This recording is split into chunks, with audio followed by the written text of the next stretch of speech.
shit crank.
Conservative point of view to black issues.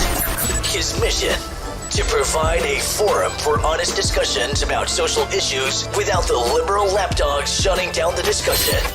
Broadcasting from the American Truth Project studios in beautiful Brooklyn Park, Minnesota. This is Conservative Nation with your host, Jermaine Buxio.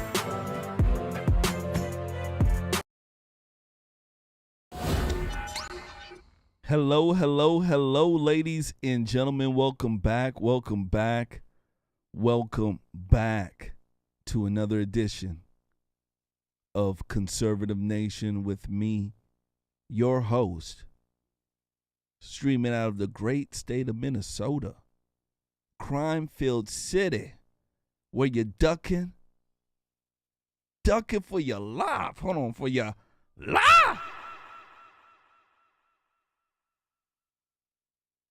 Jermaine Buxio. How's everybody doing? How is everybody doing on this beautiful Thursday evening? Let me tell you something. Here in Minneapolis, it is -3. It is cold. It is cold. And let me tell you something. You would think with the cold weather, it would stop the thugs from shooting and killing. Let me tell you something. The cold don't stop thugs from shooting and killing. It don't. You know, the cold used to stop whores in the street. You know, the prostitutes used to be in the streets. Soon as the cold hit, they run. Now, the whores are on, what is it, OnlyFans and Instagram. The world's changing, ladies and gentlemen. Let me tell you. The world's changing. Absolutely it is. We got a lot to discuss tonight. OMG. Let me tell you, we got a lot. So make sure you guys do me a favor. Hit that like button. Make sure you do share, all right? Don't treat me like a side chick. Don't treat me like your baby mama, right? I know some of y'all got some crazy baby mamas and baby daddies. I understand, right? I do. But don't treat me like them. You get what I'm saying? I didn't have a relationship with you like that and take off and run. Listen, don't do that to me. I'm here with you every night, baby. Hit that like button. Make sure you share. Treat me like a trophy wife. The one that you're looking to do a Brazilian butt lift, a BBL, or you know, getting one of these done. You know what I'm talking about? Absolutely. You better share. So, ladies and gentlemen, we got a full show lined up for you guys. And let me tell you something. It's crazy. Candace Owens looked like she pissed off a lot of conservatives, a lot, because she spoke about liking the halftime show. We gonna speak about that. Absolutely. There was a whole bunch of folks butt hurt. I'm telling you, they were butt hurt when they heard her say this. I kid you not, butt hurt. Me, I'm like, why? But you know, I'm just a different cat. We gonna speak about Biden. I believe Biden's trying to push a false flag. We gonna speak about a lot tonight. Man, it's a good night. Yeah. So make sure you guys share, hit that like button. Do your due diligence. First one up. I want to speak about racism. Racism is getting old. Ain't it? Ain't it, ladies and gentlemen? Ain't racism getting old? I kid you not. Racism is getting old. I'm tired. And I'm bliggity black. Look, I'm bliggity black. Look how black I am. I'm seriously black. And I'm tired. I know you guys are too. Well, let me tell you something. The news ain't tired. Ain't tired at all. People like Don Lemon, they're out there. And just when you think racism is out of the news, they reach in their bag and pull out another one. I want you guys to see this. Don Lemon last night pushed out another story of a black whining, complaining, and crying. Aren't you guys tired? A lot of black folks in our country, it's almost as if like they're gnats now. You know, mosquitoes everywhere they go. Hey, racism, inequality. Everywhere they go, you get so tired of it. You really do. In this segment that Don Lemon did, let me tell you something. It really was outrageous. He speaks about a video showing how, quote unquote, police are treating a black and white teen. Apparently at a mall, there was a fight between a white and a black teen. There were some cops that arrived at the mall, and when they arrived at the mall, they only arrested one person. That person happened to be black. And since then, let me tell you something, there's outrage. I want to go ahead and run this when I come back. I want to get you guys' take on this. Do you guys believe that the outrage is warranted? Or do you believe this is another tale of what we call cry baby blackie? Cry baby blackie. Hit that like button. Make sure you do share. Here we go.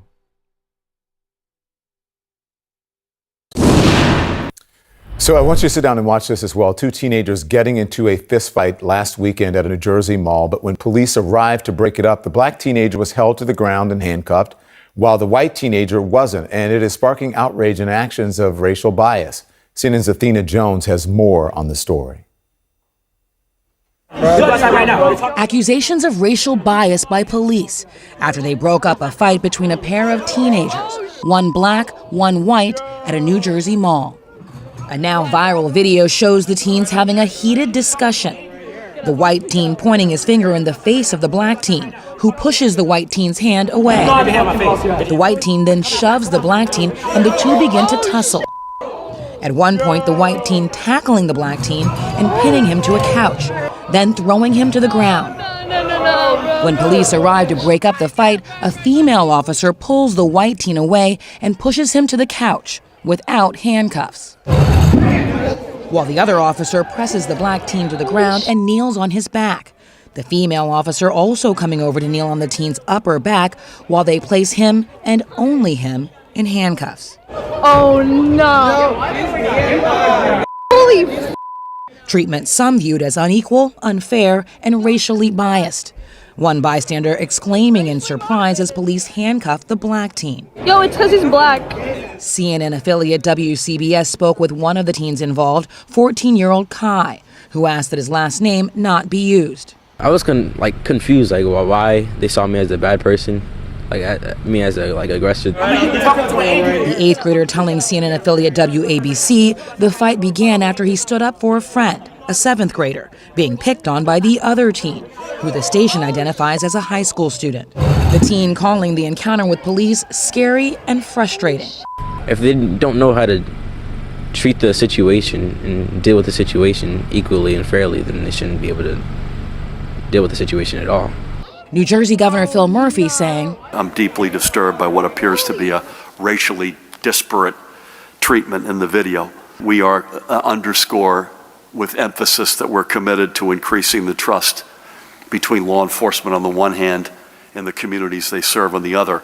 The NAACP New Jersey State Conference calling for the officers involved to be removed from the force pending an investigation, and saying despite years of talk about bias training and accountability, when Bridgewater police found two youths fighting, the immediate reaction was to aggressively throw the black child to the ground.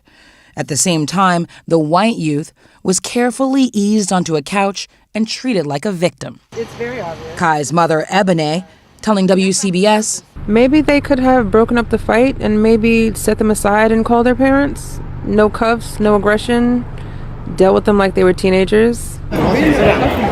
asked what they want to see happen to the officers. I guess for them to be fired.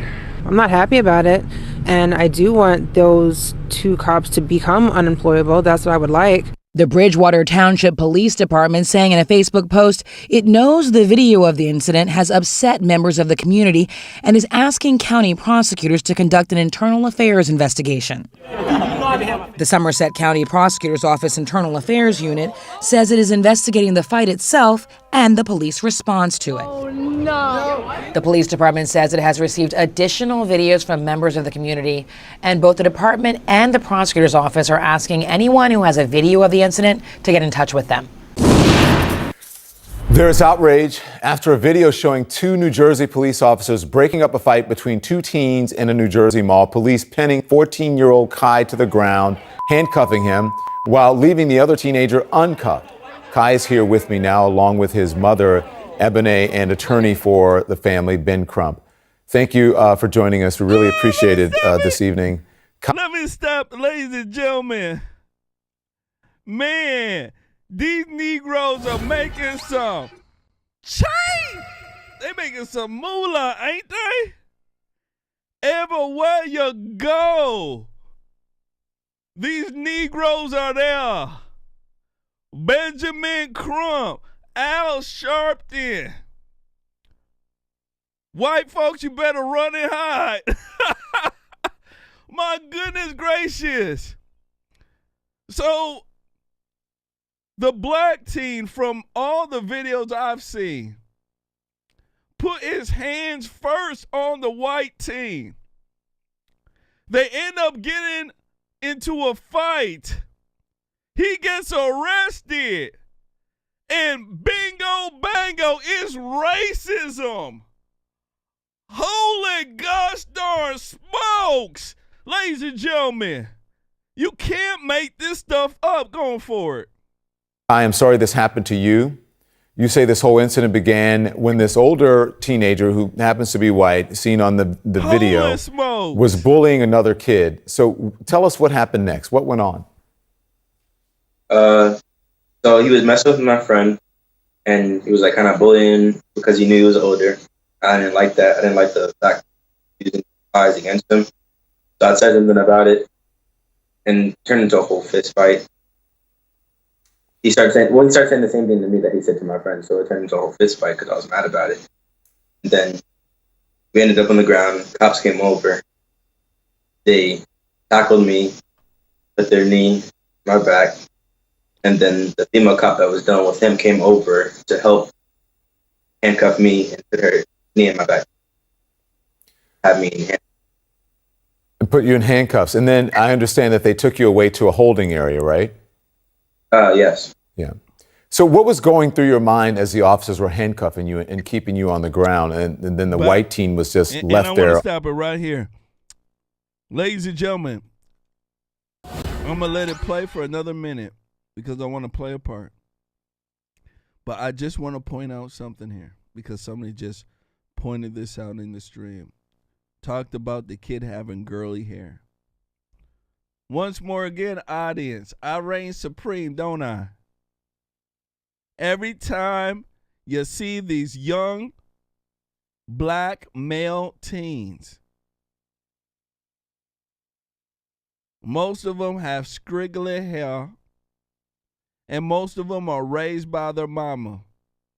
I would venture to say 98%, if not 99%. Every time black women raise young males, they have scriggles in their hair and they act like they mama. I don't make this stuff up. I should get a medal. I should get a medal for this. Going forward. On the couch. I kind of felt like the cops were like going along with what the older kid was saying about him being like bigger and stronger and superior. I felt like they were like agreeing to it. What do you mean? What do you mean by that? Explain that, Kai. If you can speak up, please, too, as well. Explain that. What do you mean? I felt like they were treating him like he was superior to me, and agreeing with the fact that he knew he was superior, that he like thought he was superior. Yeah. Ebony, teenagers, especially teenage boys, get into fights sometimes. It happens. So, Bow, I'm going to stop it right here. So, ladies and gentlemen, that is the newest ploy that is being done by Don Lemon and the CNN Criminal News Negro Network full of folks. You can see what they're doing, right? You can see it.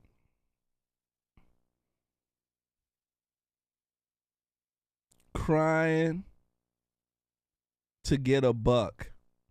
And how much you want to bet they about to get some money out of this?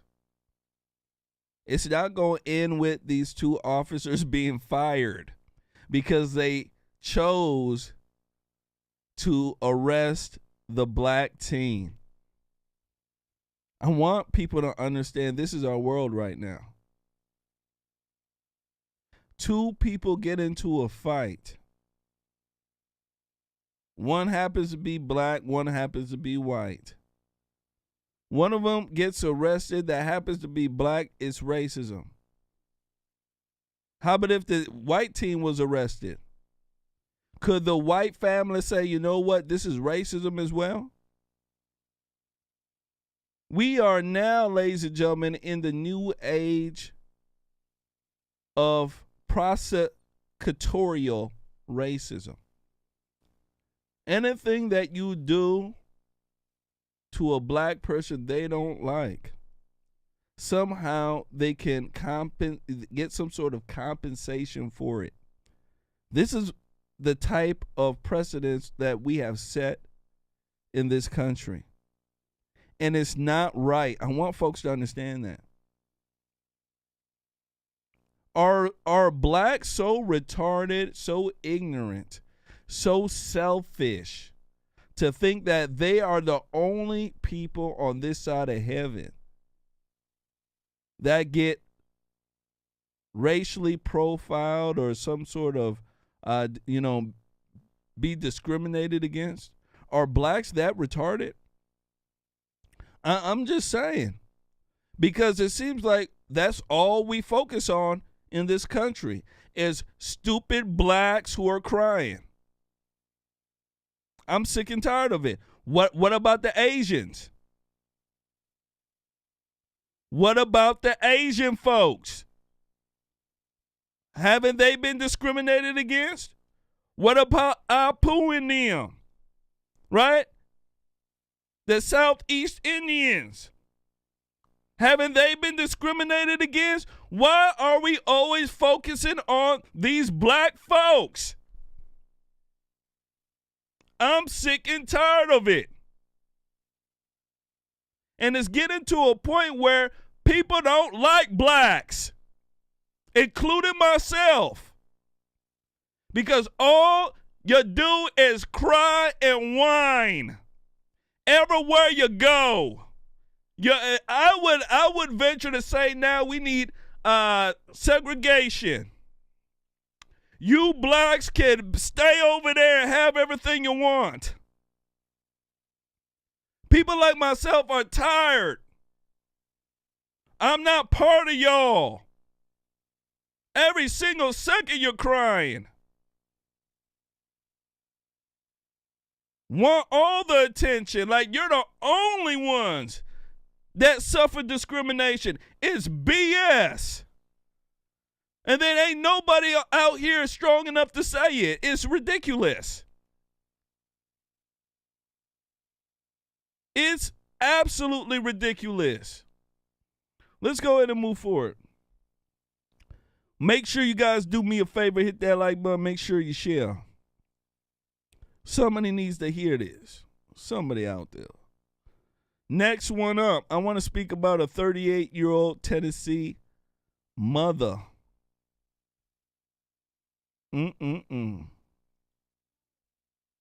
Arrested, ladies and gentlemen, after she was trading vape for sex to 9 high school students, accused of 23 sex crimes. I want you guys to let that sink in. Remember I told you in this new age, this new woman first, women have been predators and bullies? Right? Masculine, they've chopped down all the real men. Right? You have nothing but betas around. Too much estrogen, too much femininity. And now you can see almost all these sexual cases that are against children are now all being done by the women. The women are after your children. I want you guys to take a look at this when they come back. I want to speak about it. Here we go. We're going to start tonight with a plea for young sex crime victims to step forward. The McMinn County mom is charged with 18 counts of aggravated statutory rape against 9 teen boys. But authorities say there are likely more victims waiting in the shadows. Here's our Jared Austin. It is inevitable that there are other victims out there, most likely. Melissa Blair is accused of sexual encounters with 9 teenage boys starting in the spring of 2020, but authorities say there could be more. The McMinn County Sheriff's Office started its investigation December 9th, and alleged victims started coming forward in the days that follow. In a case like this, it truly is about those who were victimized. Authorities say Blair communicated with accusers on social media, trading items for sexual favors. They say the teens were all students at McMinn Central High School. During the investigation, Blair was banned from all school activities. I also want the parents and families and this community to know that the health and safety of our students is always paramount. The director of McMinn County Schools says educators had no indication the encounters could have been happening. As sad as it is, sometimes we're the last ones to hear. And there were no indications from us, from our administration, our school administration or our central office administration, that this was going on. Blair was released from jail on a $100,000 bond, but when we went to her posted address on the county's inmate page, nobody was home. We did talk to a neighbor who's shocked. Yeah, she's always been friendly. The earliest reported crime was in spring of 2020. The DA is pleading with other victims to please come forward. He said sometimes we're the last to know. Jared, how did the school district eventually find out about the allegations? Yeah, so according to the school director, an anonymous person slipped a letter under his door telling him about this. The director says without the letter, this could have continued. All right, Jared Austin. Thanks, Jared. Bow. Ladies and gentlemen, what do you got to think about this? She always been friendly. That woman said that slow as hell, didn't she? That's that Tennessee drawl, let me guess. Anthony Allen, don't get at me. That's that Tennessee drawl, ain't it? She always been friendly. I gotta hear that again. Well, Anthony Allen, she ain't part of Tennessee, not the part I am. We gotta hear it again. Oh my goodness! Let me hear it again. Yeah, she's always been friendly. Oh my goodness! That's that Tennessee draw. I'm gonna send this to Anthony Allen. That's that Tennessee draw. She always been friendly. Yeah, I bet she has. Friendly, passing out her cooter. Ladies and gentlemen, I'm telling you, this stuff don't stop. I'm pretty sure one of the guys that, one of the young boys that she was slanging her cooter to, they probably didn't like it. Probably stank like fish and tuna. Nine boys ran through her. I'm pretty sure by the 8th and the 9th boy, he was like, you know what? This smell like tuna. Have you been eating tuna?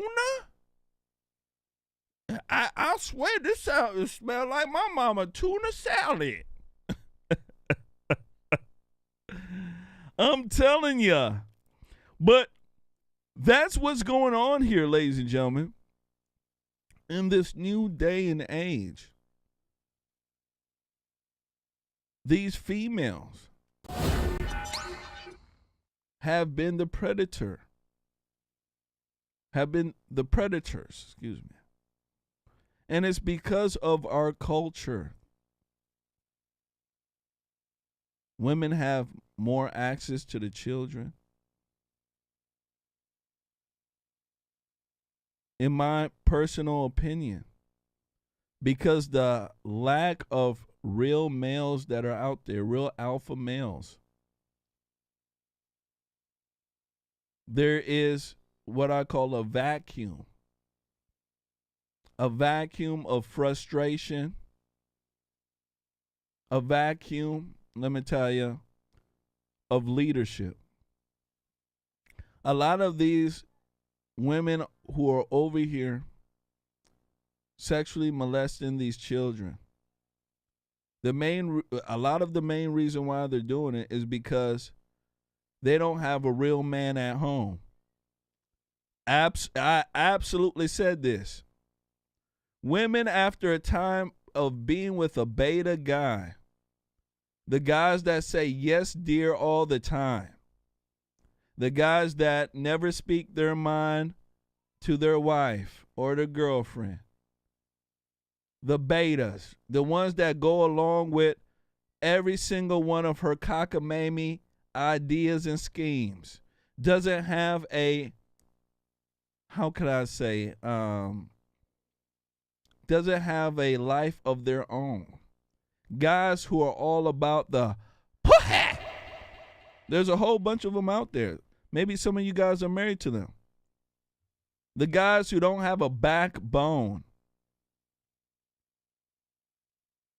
After a while, these women crave that. And I want the guys to understand that. And what they find is that a lot of these high school boys, when they're at that age, they're more alpha than the older guys that have been beat down in college in their older years by the women.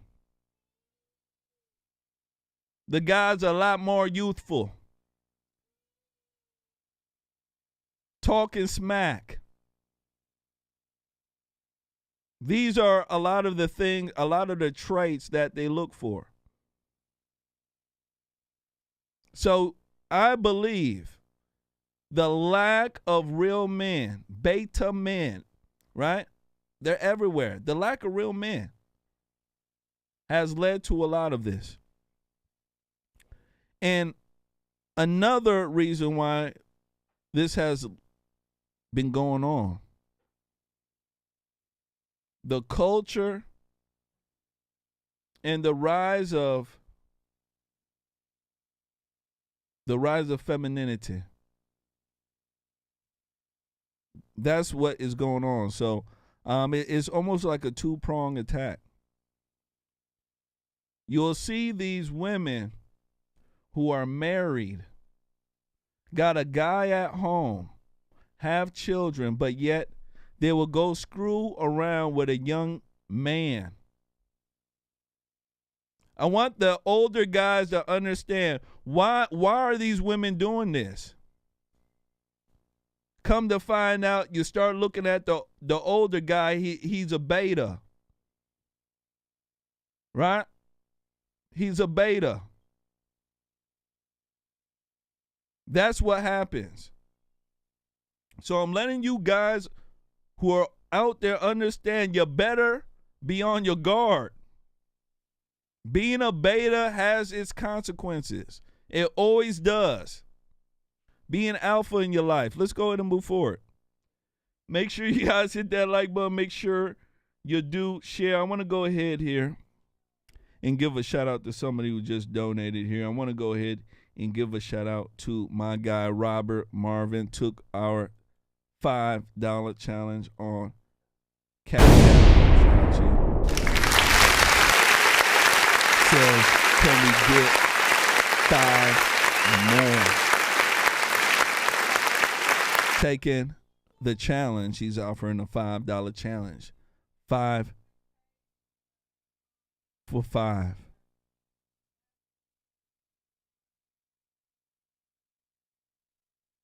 Hold on.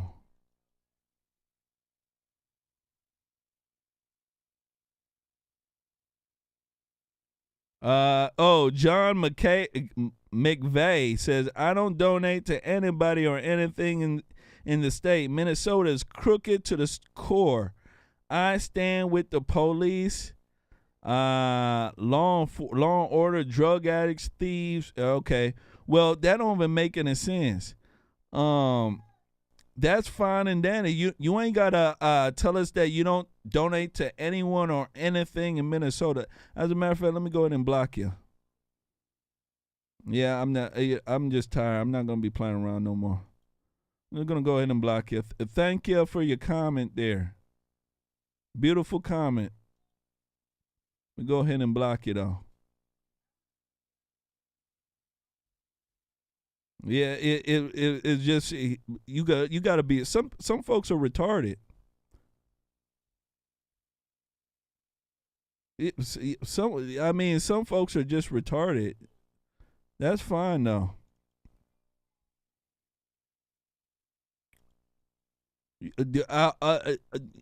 I'm saying some folks are just retarded.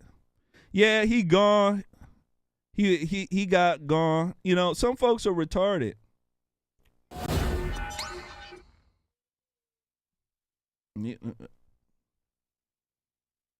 Let's go ahead and move forward. Make sure you gotta hit that like button. Make sure you share. Any more John McVeighs out there? Please show me your retardness so I can get you gone. Trust me, I won't miss ya. Ask my audience. I won't miss ya. I sleep real nice. I won't miss ya. Moving forward. I want to speak about Mayor Adams, Eric Adams. I was praising that Negro for going after rap music. He pissed me off now. See, this is the main reason why you can't praise liberals. even when you think they're doing right. You just can't do it. Mayor Adams unveils his first NYC budget. And let me tell you something, ladies and gentlemen. In his budget, he's slashing police spending. Yeah, he's trying to defund the police. He met with some niggas who call themselves rappers. They're street niggas. They're gang members. He met with them Negroes, and all of a sudden his mind has changed. I hate black liberals. I swear I do. Let me go ahead and run this when I come back. I want to speak about it. Make sure you share. Here we go. I hate them. They the worst. They are. Here we go. Reducing crime is a prerequisite to prosperity and recovery. It's a message we've heard often from Mayor Adams, and there was no exception when he laid out his $98.5 billion preliminary budget. Every single action we are taking places public safety and justice at the center of the decision-making process. But in recent years, some of the biggest budget battles have been about defunding the NYPD. Adams is promising to get more officers off desk duty and out onto the streets. Right now, there are about 35,000 uniformed officers. The mayor said under questioning, he does not foresee a major slashing of the police budget. It's basically going to remain flat. That's the number one concern right now, public safety. And I know that in previous years, people called for defunding police. I think that when we build out my overall plan, we're going to reach a place that we won't have to spend as much as we're dealing with the emergency that we're facing. Other departments may not be so lucky. The mayor touted billions in savings, including the elimination of thousands of vacant positions across the city. He says the city needs to be prepared for a slower recovery than the rest of the country because our economy is so dependent on office work, and vacancies in big Manhattan buildings remain high. To that end, Adams continues to make an appeal to office managers and workers to leave their homes. People have to get back to work, and we have to see this as we're in this together. Yes, if you are an accountant, a CPA, yes, you can work from home. But what happens if we lose the low-wage employees? That's going to impact your business. This is a circle.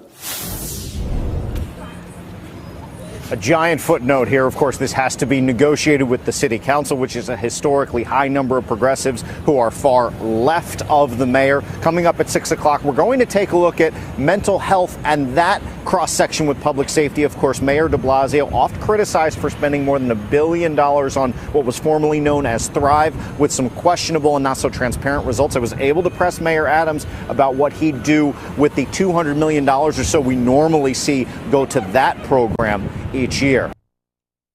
I'm telling you.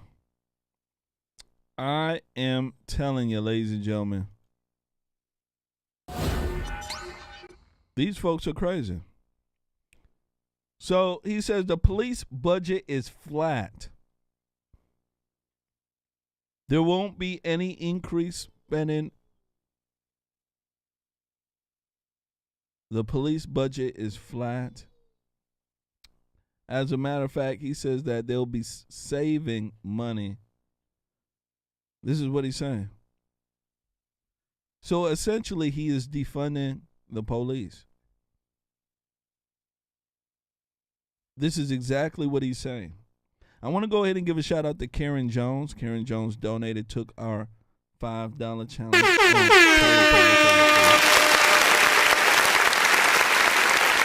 He's essentially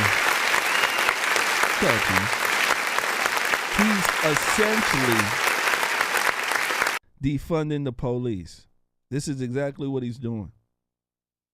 Make no mistake about it. He is defunding the police. Now, before he made this statement here, the other day he met with some rappers. He's trying to figure out the temperature in the streets there. He wants to be able to speak to these rappers and tell them to tone it down a bit because too many people are being killed. I want to go ahead and run this short video, and when I come back, I want to speak about it. Here we go. It's 11:30 on a Tuesday night. There's been a lot of talk about drill rap, drill music, New York City, connecting violence with the culture. And I just wanted to create a conversation with the mayor. We brought Fabio here. We got Young B Love here. We got Sloan Bucks here. We got Bleezy here to talk about, what's really happening so the mayor could get a real perspective and a real understanding of what drill rap is. And so that, we could have some real dialogue and really start to really make things happen. We're going to roll out something together on the whole conversation, and we're looking forward to it. And I appreciate you, man. Definitely. Wow. Let me go in and let me show 11:30 the crowd here. So this is Eric Adams, the mayor. And he's surrounding himself with a bunch of street niggas, gang members, killers, and robbers. I want folks to understand. John Lennon drill rap is gang rap. Drill rap, for anybody who doesn't know out there, drill rap is gang rap. Rapping about shooting and killing, John. John Lennon's like, Jermaine, isn't that regular rap? Well, this one is specific gang rap. The other ones are just regular people talking about shooting and killing. Drill rap is specifically speaking about other gangs in their rap music. I want people to understand this is the morality of the Democrat Party. Instead of him to do his gosh darn job, locking up niggas who he's sitting with, what he's doing, ladies and gentlemen, is he's appeasing the black community and going along with these fools. And what this is doing, ladies and gentlemen, is saving black gang members like these fools from going to jail, and it allows them to keep operating, selling drugs, and selling their nasty music. I want people to understand nothing's going to come out from this. He has sold out. I want people to understand he has sold out. Instead of these people to speak about the fatherless homes, shutting down all this damn welfare, this Section 8 housing that is through the roof. He's wasting his time talking to niggas who are trying to persuade him not to bring law enforcement down harshly on the people who are committing crimes. Mayor Eric Adams, worse than Lori Lightfoot. He's worse. I thought Lori Lightfoot was bad. This man is worse. Absolutely worse. I want to go ahead and run this clip here. Leo Terrell went off on him. Leo Terrell says Eric Adams, he's playing the race card. Take a look. He is the Lori Lightfoot on steroids because he is playing race to chill objectivity with the crime scene in New York. Reporters keep reporting on his failures because he is a complete failure. What, he was a black reporter? Okay, I'll go report. I'll ask the same question. I'm sick. America is sick and tired, Sean Hannity, of Democrats who fail at their jobs, especially Democratic mayors like him and Lori Lightfoot, when crime is abundant, of playing the race card. Don't buy it. There you go. Playing the race card. And he pulled Eric Adams pulled the same crap, just like Lori Lightfoot too, saying that the newsrooms aren't diverse enough. Let me tell you something. He's bad. You see what happens when you elect black liberals? That's why I don't trust black liberals. I don't trust them because they think like their mama. They're not for the truth. Black liberals will destroy everything they touch, just like their daddy Satan. So this fool here believes he can stop crime by doing this. I'm telling you, ladies and gentlemen, he can't. I'm telling you, he can't. This is a bad deal all the way around. Bad deal. Shout out to Leo 2.0. Telling the truth. All this man has to do is put boots on the ground. Start locking up folks.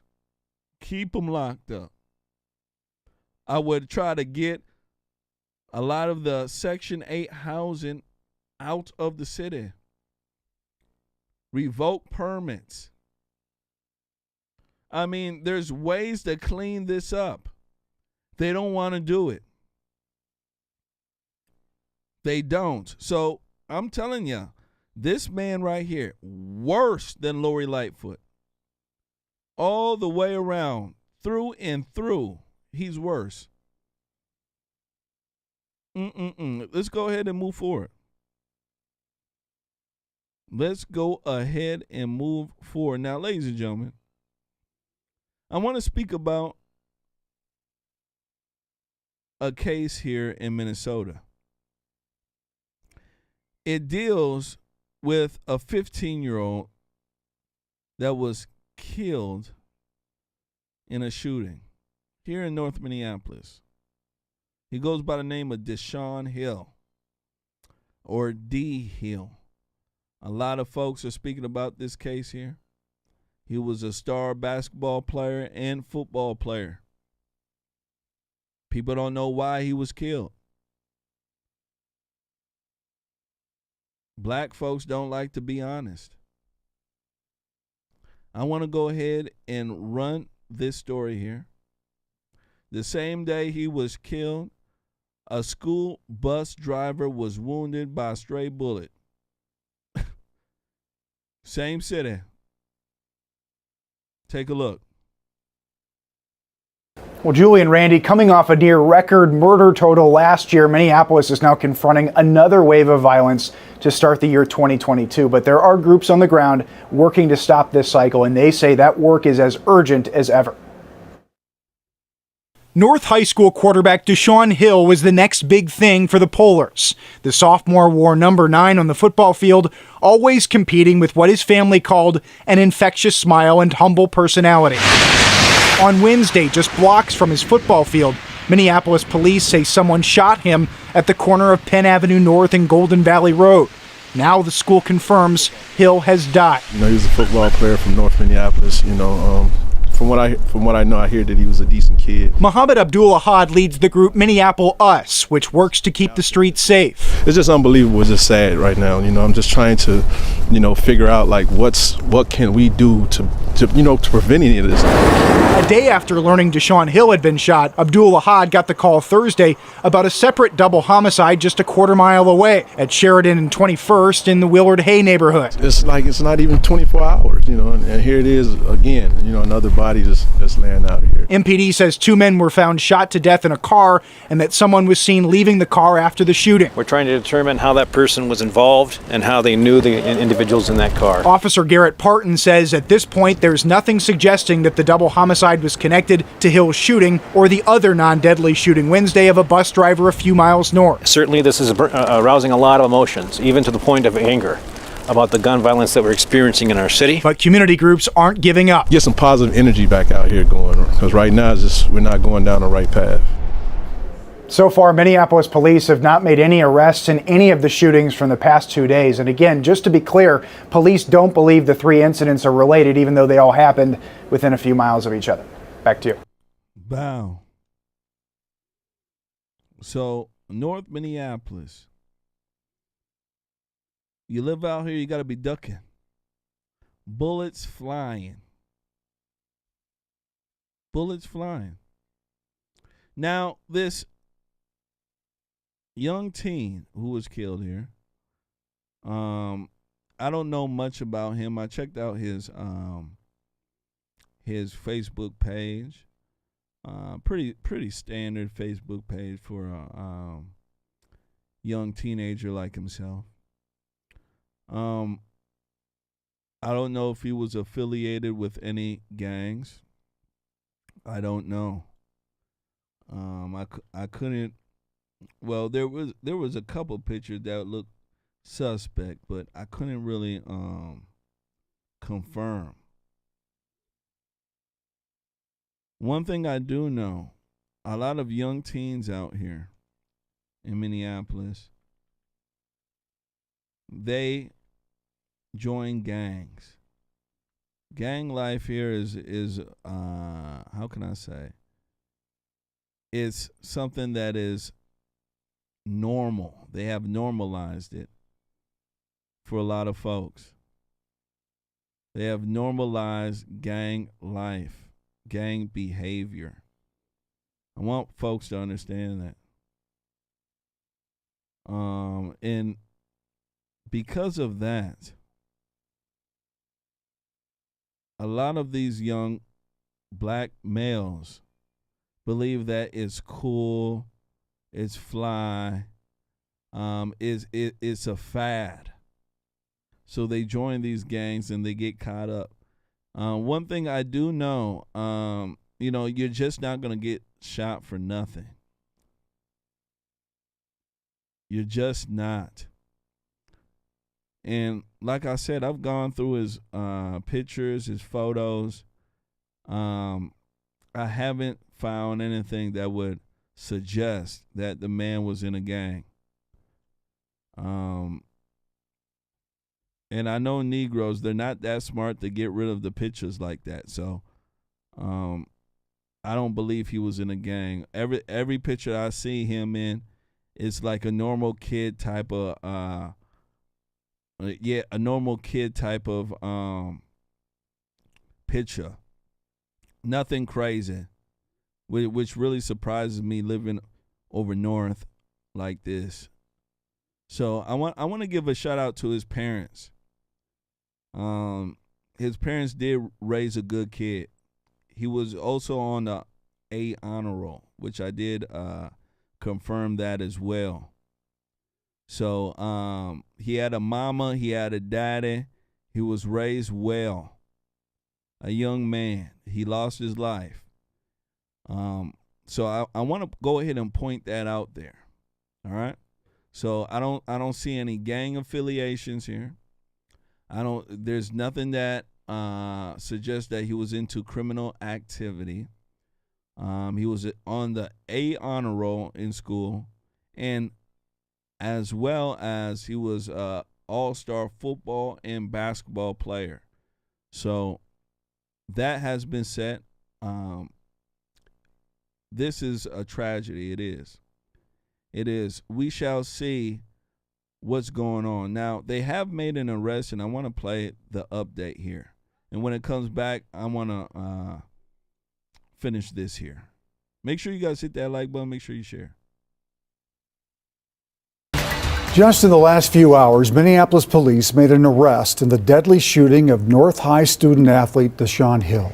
The 15-year-old's death rocked the community, and Jennifer Hoff joins us now with what we know about the arrest so far and what Hill's mother had to say about it tonight. Jennifer? Tuesday, Shepard telling me news of an arrest 1 week after her son was shot doesn't bring her much comfort, saying she's destroyed because Deshaun is still gone. 15-year-old Deshaun Hill was shot a week ago and died the next day. His mother telling us he was on his way to catch a city bus. The Minneapolis North high school honor roll student, also a star quarterback. His family proudly speaking out about him in their first interview last Friday. He was a good kid, a really good kid, talented. And he was going to make it. Tonight, Tuesday, Shepard tells me Minneapolis police called her this afternoon saying officers had arrested someone, but she didn't know who it would be. Police saying in a statement they're not releasing any more information to protect the integrity of the investigation and to address safety concerns. Deshaun's killing happening the same week a bus driver was shot and wounded, and 2 other men were killed in a separate shooting in North Minneapolis. No one has been arrested in those cases. Deshaun's mother then pleading the suspect's surrender in her son's murder. You need to turn yourself in. Justice will You happen know either way. exactly who you are, and you need to turn yourself in today. Today. Besides news of the arrest, Deshaun's mother says she doesn't know any other details. Police tonight asking for patience, telling me more information will be released in the days to come. Yeah, she got a real hair too. Absolutely. So, very, very, very sad story here. Very sad story. You can see in a city that is mostly black folks are killing each other like crazy. Like crazy. Shooting bullets. Bullets are flying everywhere. All these young guys here, they got sticks, they got guns. I don't blame them. When somebody says, Jermaine, we got to get these guns off the street and all this and that. Well, gosh darn it. If you're a young person growing up in this type of an environment because your parents couldn't take you out, how the hell do you protect yourself when you got people in the environment who aren't acting well, who aren't doing the right thing, that you could potentially be in a shootout? You could potentially get robbed. It can happen very easily. You could be walking to the bus stop like him and get shot and killed. Or get robbed by a nigga who ain't got 2 F's to give. So when somebody tell me, Jermaine, these kids, I would say, what do you want them to do? What do you want them to do? Because growing up in this environment here, it's not safe because of the politics and the lack of police enforcement. So you need to protect yourself and run around saying, I'm not going to do anything.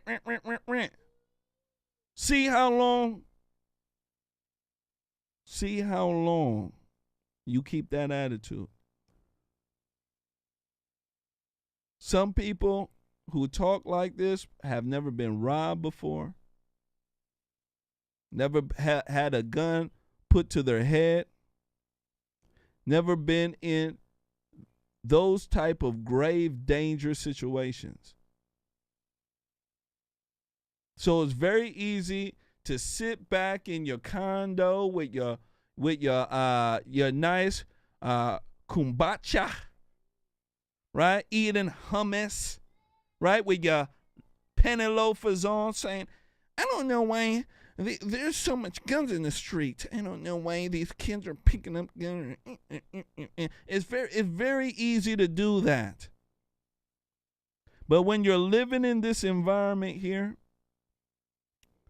because it's no choice of your own, how the hell are you going to protect yourself? Because these situations happen every effing day.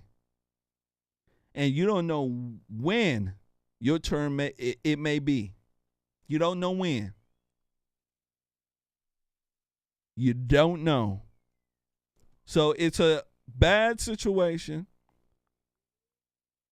I feel sorry for the family.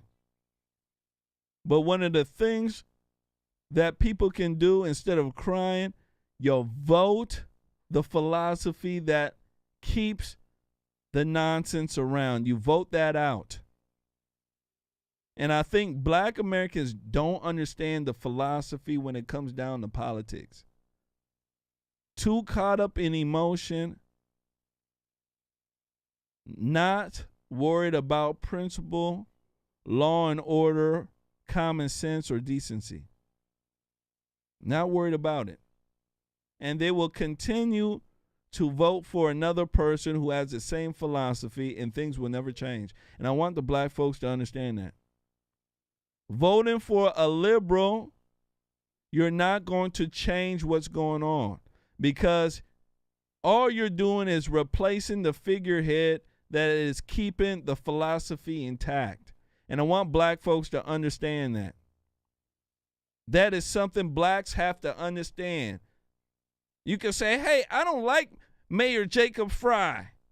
You get rid of him, you bring another stooge in who thinks and acts and feels with the same philosophy, the same mindset as he did.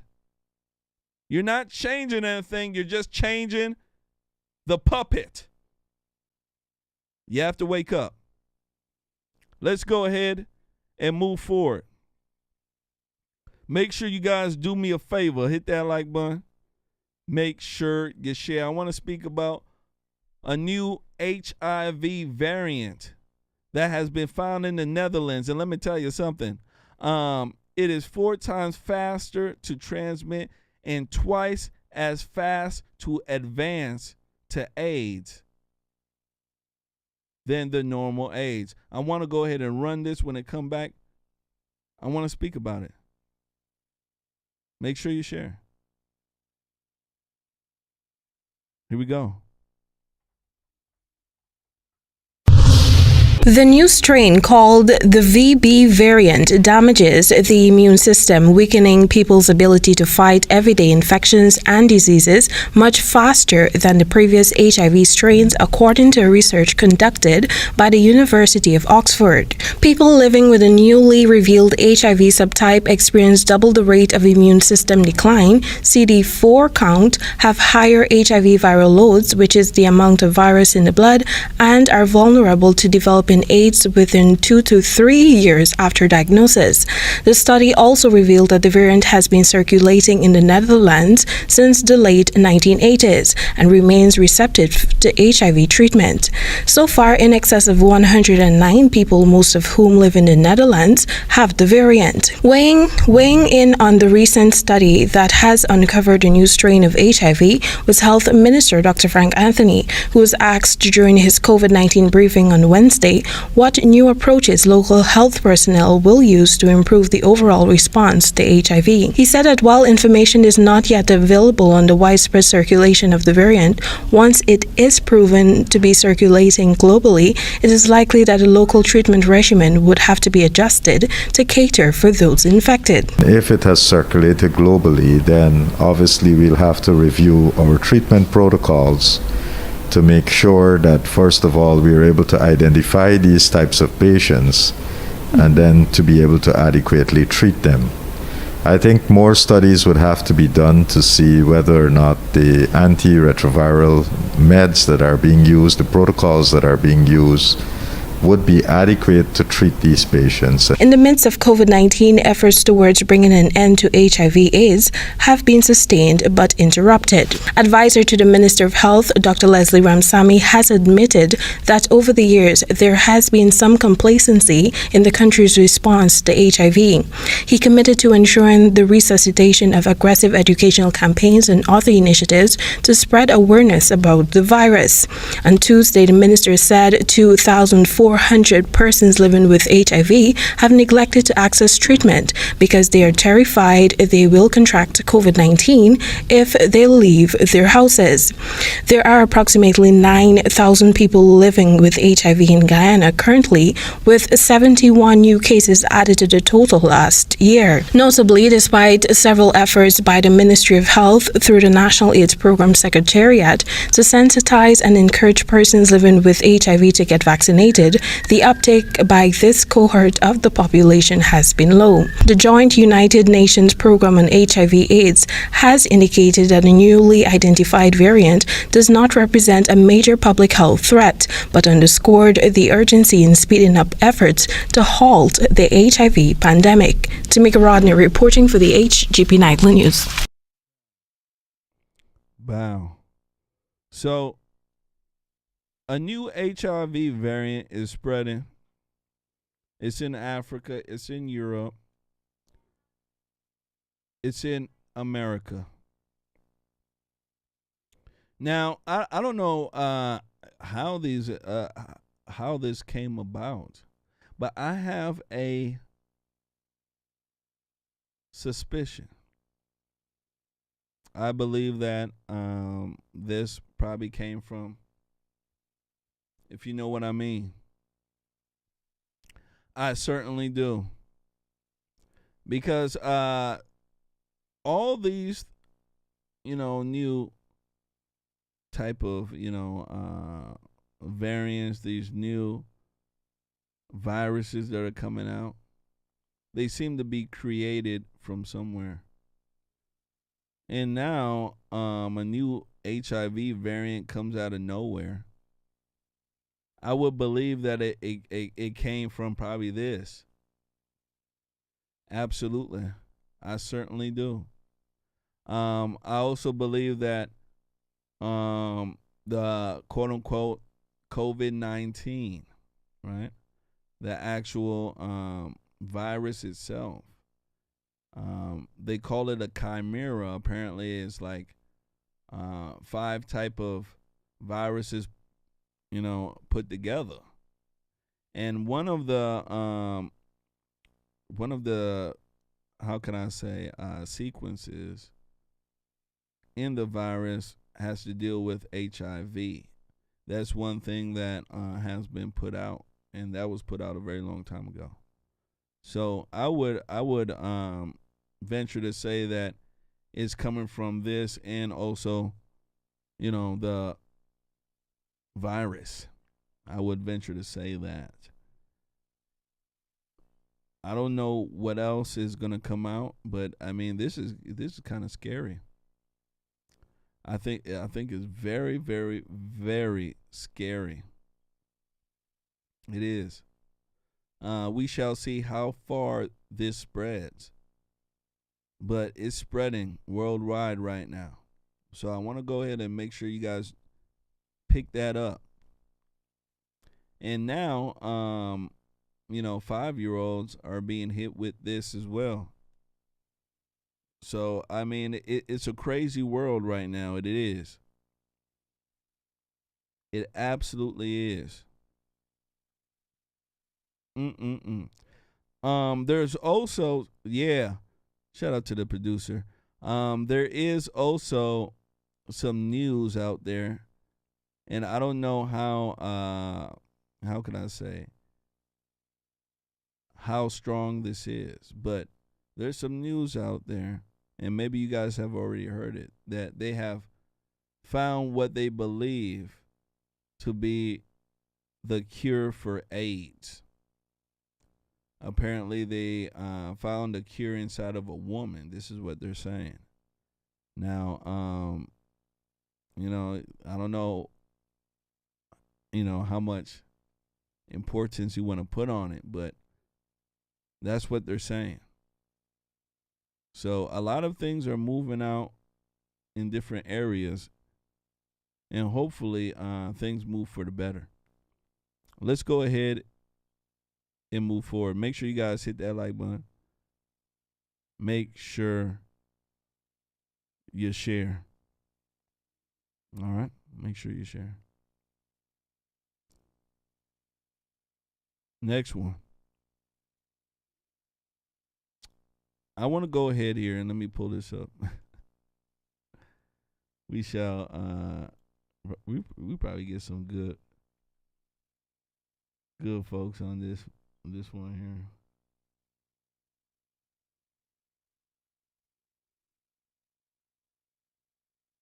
I want to go ahead and show you guys an article. Make sure you guys share. I want to show you guys an article. Shout out to Katie Walker. I took a look at your post that you made. I think you made it yesterday. And you spoke about a black woman by the name of Candace Owens. And let me tell you something. Your post got blown up. Man, you have folks heated. People were arguing and fighting in your post. I said, man, is this Katie Walker's post? Yeah, it was her post. Post was set on fire. It's almost like you set on fire and you ran. Beautiful post, though. Beautiful post. I want to go ahead and transition. Make sure you guys hit that like button. Make sure you do share. Coming from Newsweek.com. Candace Owens loved excellent Super Bowl. Her fans, not so much. Candace Owens, she loved the Super Bowl halftime show. She did. Let me go ahead and read it. It says, conservative commentator Candace Owens was one of the many people who praised the halftime show during the Super Bowl, but she soon found herself facing backlash from her fans who disagreed. For the first time, the big game focused on rap and hip-hop music for its halftime show. The concert included performances from a list of prominent rappers: Snoop Dogg, Dr. Dre, 50 Cent, Mary, Kendrick Lamar, Eminem. As you guys can see there, most of y'all already seen it. Following the game, social media was abuzz with people praising the show, with many people calling it one of the best in Super Bowl history. A number of people, such as Los Angeles Lakers star LeBron James, noted nearly all black performance at a game which occurred during Black History Month. Among the names expressing admiration for the show was Owens. The commentator, who currently works for a conservative outlet, The Daily Wire, tweeted after the show, "This is an excellent Super Bowl halftime performance. Undeniable hip-hop and R&B excellence." There you go. Here's the tweet.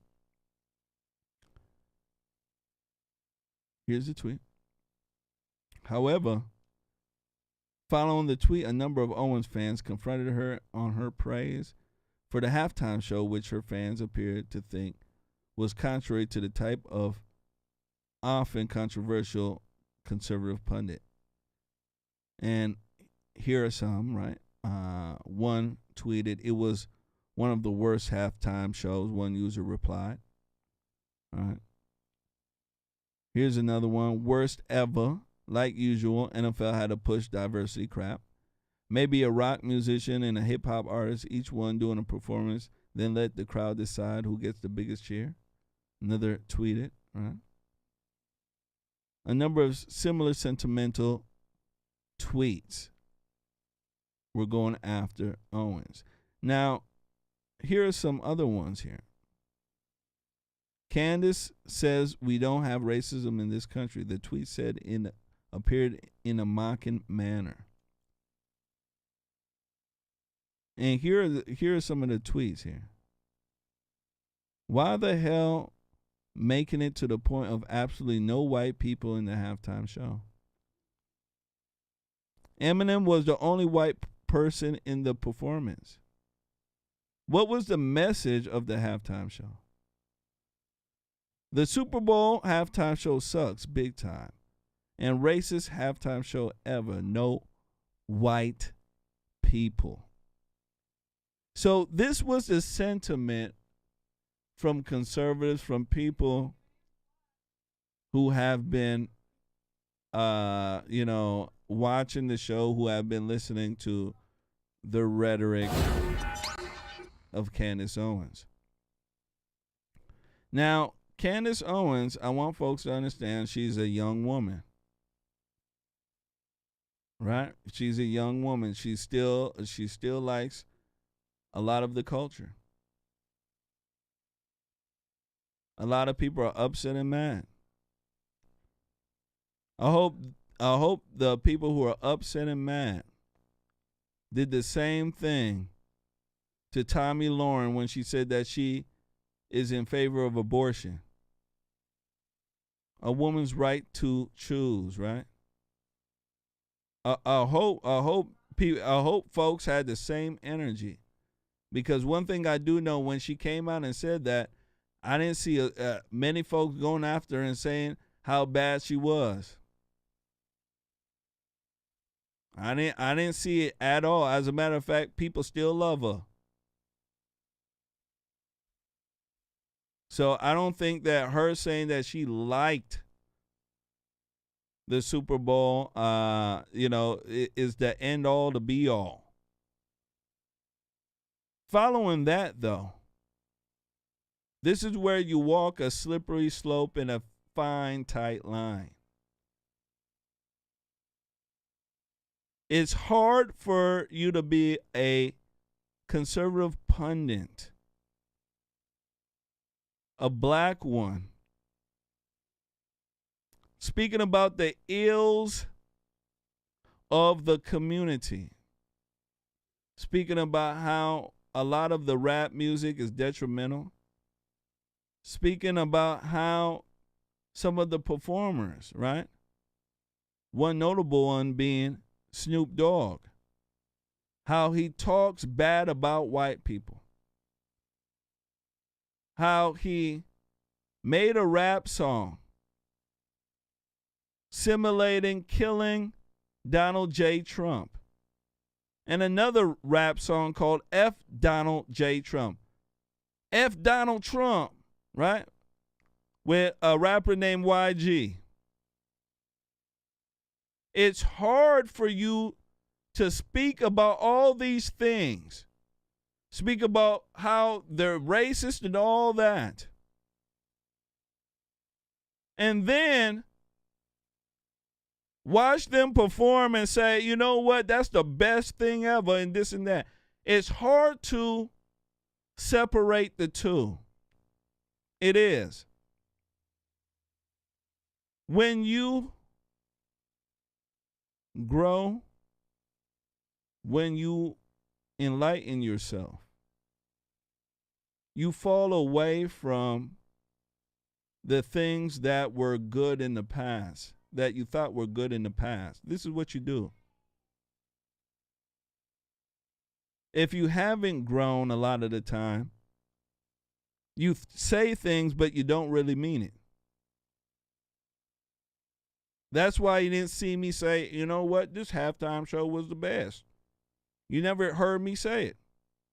Because I get on this program daily and run my mouth about how these rap niggas are over here speaking about shooting, killing, drug dealing, and four-wheeling. And how it's tearing up our community, and how the rap music is being pushed in our country to make a divide. I could give a rip how old the music is. Because the players that are pushing out the music are the players who are contributing to the destruction of our country. So I can understand why people are upset and mad. And they should be mad. Because at a certain time, you have to grow up from that shit. Right? Snoop Dogg was good when you were sinning. When you hated what was right and what was good. Do you understand? I want folks to understand this. That's why being a conservative, you have to be principled. And a lot of folks ain't principled. It's hard. It's hard. A lot of folks ain't principled. I'm letting folks know. When you're grown and you're enlightened, the things that were good when you were sinning, the things that you were good to you, when you weren't consciously aware, you will like it. But once you are aware, you have to leave that behind. And I think that is something that is not being spoken about. Right? There's some stuff that you liked in your past that you used to love doing, right? There's some people in here who probably when they were younger used to love going to the strip club, right? Running around with strippers, doing drugs, all sorts of dumb nonsense. And then when you got a little bit older, you started recognizing that doing a lot of these things ain't good. And you change. And when these things are brought up to you again, you don't indulge in it, but you understand you've grown from it. And there needs to be a process of learning and telling others. This would have been a very good chance for her to, come out and say, you know what, with all the stuff there, we know that the music back then, it's nostalgic for people who were in that lifestyle back in the day. But now, what is going on is that these same folks who are running that music are dividing America. And to tell you the truth, when you start being enlightened, a lot of the old music you used to listen to, you can't listen to anymore. This is what happens when your vibration change. Your mentality changes, the way that you look at the world change. So things of this nature don't move you like it used to move you back in the day. And I want folks to understand that. All the music you got done here was nothing but satanic music.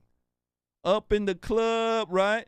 You heard 50 Cent giving booty shaking music, right? Encouraging women to have sex indiscriminately. I want folks to understand, right? And then you have Snoop Dogg doing the most, crip walking on the stage. And she says it's the best promoting gang culture. So these things need to be spoken about. And if you ever want to change America, you ever want to change the culture, you have to be principled and stand on it. That music was good back in the day when people weren't enlightened. Now that folks are enlightened, it's not very good music because it promotes things that you talk about, the things that you put down. So if anybody wants to be mad, that's why you should be mad.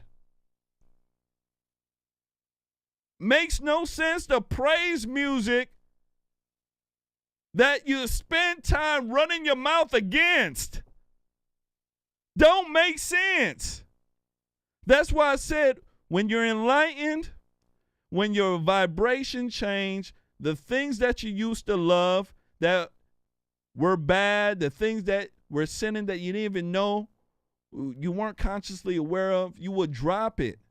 These things won't be appealing to you anymore. This is what happens when you change. If you don't change, these things are things that you're still going to love. Ain't that right, Christians out there? So that's what it comes down to. Either you're going to speak on what's good and stand on it, or you're not. But you can't be wishy-washy. You can't fumble back and forth. It makes no sense. So that's why people were upset. Because it'll look like you're a faker. Don't it? Ooh, I said it right. It look like you're a faker when you do stuff like that. Now, I don't know if she's a faker or not. But it look like you're a faker when you do stuff like that. That's like me being up here,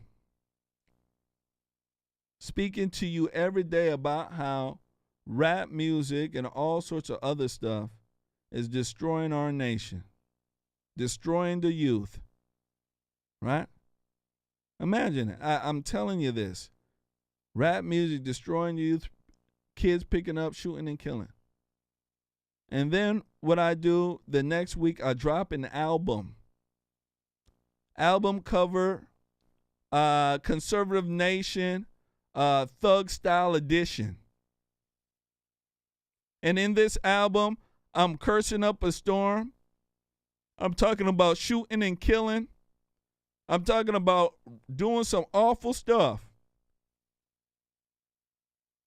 How authentic do I look then? Simple question. How authentic do I look then? How can I be up here running my mouth about this, and then I go and drop an album that is contrary to what I'm talking about? So these are the things that people are mad about. And the reason why I broke it down like that is so people can understand. It's more than just entertainment. Let's go ahead and move forward. Make sure you guys hit that like button. Make sure you share. Last but not least, I want to speak about Biden. Biden says he believes Putin will go forward with the Ukraine invasion in the next several days. I want you guys to take a look at this. Here we go.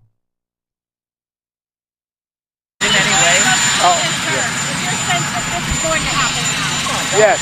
My sense this will happen within the next several days. What are the things that Is there any diplomatic path still available? Yes, there is. There's a clear diplomatic path. That's why I asked Secretary Blinken to go to the United Nations and make his statement today. He'll lay out what that path is. I've laid out a path to Putin as well on, I think, Sunday. And so there is a path. There is a way through this. Are you going to call Putin? Will you speak to Putin? Are you going to call Putin? I'm not calling Putin. I have no plans to call Putin right now. There you go. So I believe not Putin, but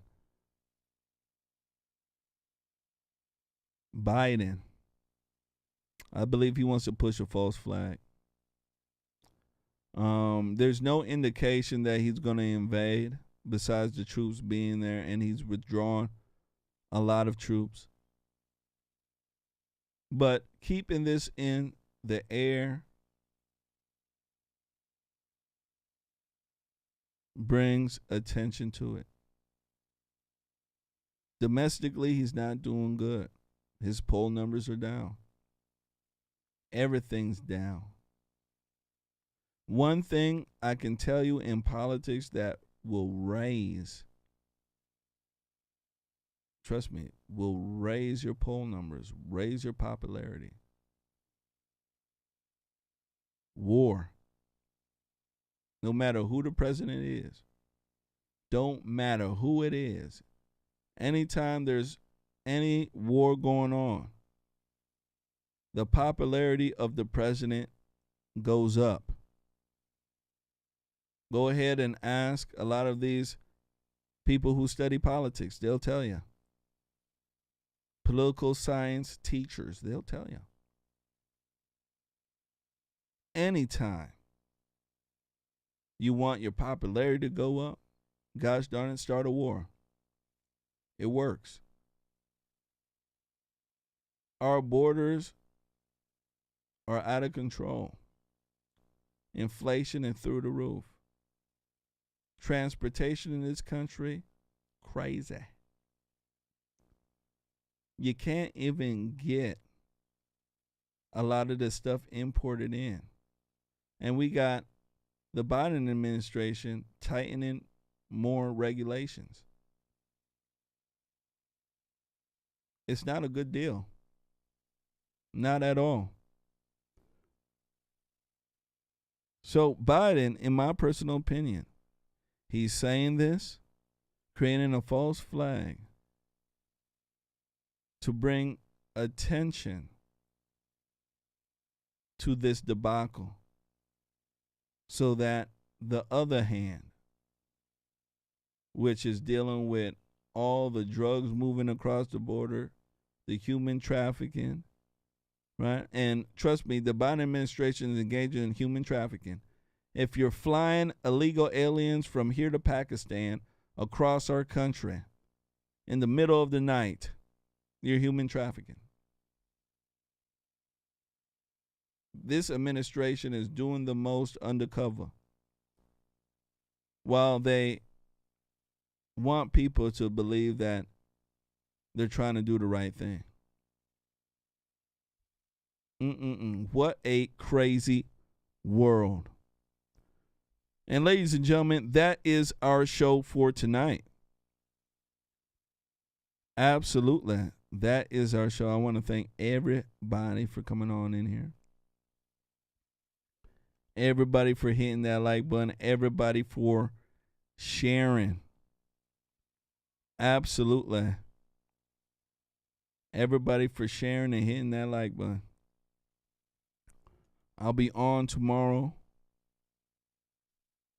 giving you guys the good word. I think I'll have a guest here. I'll have Mr. Palmer. Absolutely. I'll have Mr. Palmer. He'll join us tomorrow. So he'll join us in the first segment. And then we'll have a full show at the end there. So it should be a very, very, very good time. Very good time. So make sure you guys come hang out with us. Join us. Absolutely. So you guys take care. Have a very, very good night. And I'll catch you guys here later with another edition of Conservative Nation. You guys take care and good night. Bye-bye.